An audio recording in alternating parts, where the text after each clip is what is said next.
मिरज शहर महानगरपालिकेच्या मुख्य दालनामध्ये आज आपण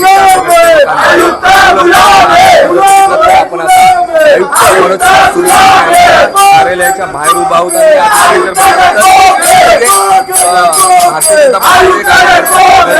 आक्रमण झालेले आहेत आणि या ठिकाणी तीव्र संताप जो व्यक्त करत असताना पाहायला मिळत आहेत। आपल्यासोबत काही पदाधिकारी आहेत, तर काय सांगणार, काय आंदोलन आहे आपलं?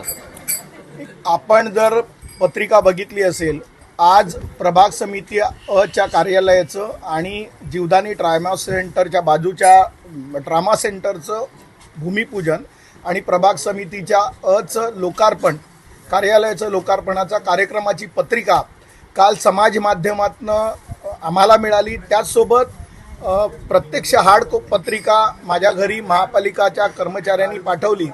हे समाज माध्यमातनं कळल्यानंतर आम्ही सन्माननीय आयुक्त साहेबांना या संदर्भात विचारणा केली, कारण राजशिष्टाचारानुसार त्या भागातले पालकमंत्री असतील, खासदार असतील, आमदार असतील, हे निमंत्रित असायला पाहिजेत, त्यांची नावं ठळकपणे असायला पाहिजेत।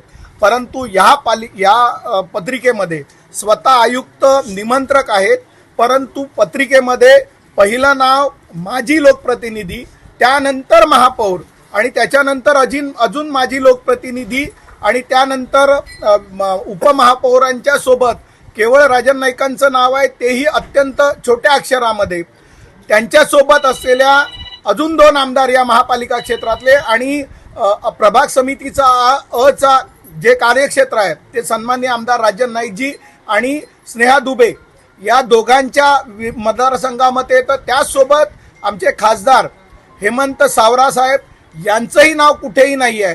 आणि 30 नोव्हेंबर 2025चा शासनाचा GR आहे, राजशिष्टाचाराच्या संदर्भात मार्गदर्शक तत्व आहेत। हे सगळं माहिती असून सुद्धा लोकप्रतिनिधींचा जाणीवपूर्वक अपमान या प्रशासनाने केलेला आहे। आयुक्त आता सांगतात की मला याच्या संदर्भात कल्पना नाही, तर आमची मागणी अशी आहे की जर तुम्हाला कल्पना नसेल आणि तुमच्या नावाचा गैरवापर केला असेल, कारण निमंत्रक म्हणून तुमचं नाव आहे, तर ज्या कोणी केलाय त्या संबंधित प्रशासनाच्या अधिकाऱ्यांवरती पोलीस स्टेशनमध्ये गुन्हा दाखल झाला पाहिजे आणि त्यांच्यावरती शिस्तभंगाची कारवाई झाली पाहिजे। कारण ही पत्रिका केवळ समाज माध्यमातून नाही तर प्रिंटेड पत्रिकाही अनेक लोकप्रतिनिधीकडे पोहोचली आहे। त्यामुळे महापालिका प्रशासन किंवा आयुक्त आपले हात झटकू शकत नाहीत आणि जर त्यांना अंधारात ठेवून किंवा त्यांच्या नावाचा गैरवापर करून हे सगळं झालं असेल, तर आयुक्तांनी FIR पोलीस स्टेशनमध्ये द्यायला पाहिजे होता, जो अजून दिलेला नाही आहे। त्यामुळे आमची भारतीय जनता पक्षाची मागणी आहे की हे जे कोणी केलं, जाणीवपूर्वक लोकप्रतिनिधींचा अपमान केला आणि हे लोकप्रतिनिधी लाखो मतदारांनी निवडून दिलेत, त्यामुळे त्या मतदारांचा सुद्धा अपमान आहे। वसई विरारच्या जनतेचा अपमान आम्ही कदापि सहन करणार नाही आणि आयुक्त जोपर्यंत कारवाई करत नाही तोपर्यंत भारतीय जनता पार्टीचा कार्यकर्ता आणि नगरसेवक संघर्ष करत राहील। आता या ठिकाणी आपण ठिय्या मांडून बसलेला आहे, काय भूमिका आहे? हीच भूमिका आहे की जे कोणी दोषी आहेत त्यांच्यावरती कारवाई व्हायला पाहिजे आणि आयुक्त सांगत असेल की मला माहिती नाही, माझ्या नावाचा गैरवापर केलाय, तर त्या संदर्भात FIR केला पाहिजे आणि ज्या कोणी पत्रिका छापली त्याच पद्धतीने जो कार्यक्रम आहे तो महापालिका म्हणते आम्ही आयोजित केलेला नाही, तर त्या ठिकाणी जर कुठली पाटी लागली नावाची तर त्याची जबाबदारी पण महापालिका प्रशासनाची असेल आणि महापालिकेच्या कार्यालयामध्ये कोणी बेकायदेशीर प्रवेश करत असेल तर महापालिका प्रशासनाने त्याच्यावरती ट्रेसपासिंगचा गुन्हा दाखल करायला पाहिजे। तुम्ही काय सांगणार सर, हे काहीतरी मुद्दामून षडयंत्र केल्याचा प्रयत्न आहे? 100% जरी भारतीय जनता पार्टीचे 43 नगरसेवक असले तरी वसई विरार जिल्ह्यामध्ये आज सर्वसामान्य नागरिकांना भारतीय जनता पार्टीचे लोकप्रतिनिधी म्हणून इथे निवडून दिलेलं आहे। दोन्ही आमदार आणि खासदार सुद्धा भारतीय जनता पार्टीचे आहेत आणि येणाऱ्या काळामध्ये सर्वसामान्य नागरिकांना भारतीय जनता पार्टीची सत्ता इथे हवी आहे आणि त्यासाठीच आज इथे भारतीय जनता पार्टीचे लोक इथे काम करतायत।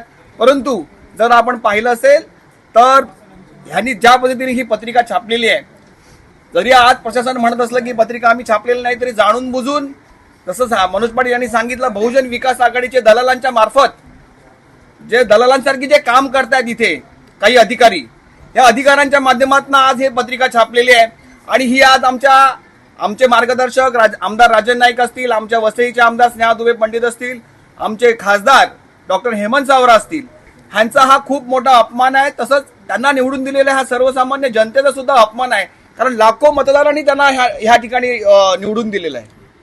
सर तुम्ही काय सांगणार, एकंदरीतच हा जो विषय झालेला आहे हा का झाला असावू शकतो? हा मुद्दाम आणि जाणून बुजून आयुक्तांनी केलेला आहे. जर आयुक्तांनी पत्रिका पाहिली नाही, प्रेस नोट काढतात, मग आयुक्तांनी गुन्हा दाखल करावा ना. एवढा वेळ का लागतोय? 24 तास होत आले ना, गुन्हा दाखल का करत नाही प्रशासन? आज आम्ही 11 वाजल्यापासून इथे बसलोय, प्रशासनाचा एक अधिकारी यायला तयार नाही. एवढी प्रशासनाची मुजोरी कसली आहे?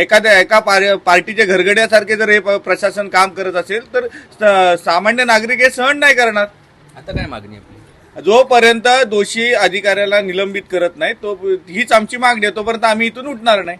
निश्चितच आपण जर बघितलं असेल तर या ठिकाणी भारतीय जनता पार्टीचे सर्व नगरसेवक आणि पदाधिकारी कार्यकर्ते हे वसईविरार महापालिकेच्या आयुक्त मनोज कुमार सूर्यवंशी यांच्या कार्यालयाच्या बाहेर ठिय्या मांडून बसलेले आहेत आणि जे कोणी दोषी असतील त्यांच्यावरती कारवाई करावी अशी मागणी देखील आता हे सर्व भारतीय जनता पार्टीच्या नगरसेवकांनी कार्यकर्त्यांकडून व्यक्त केली आहे.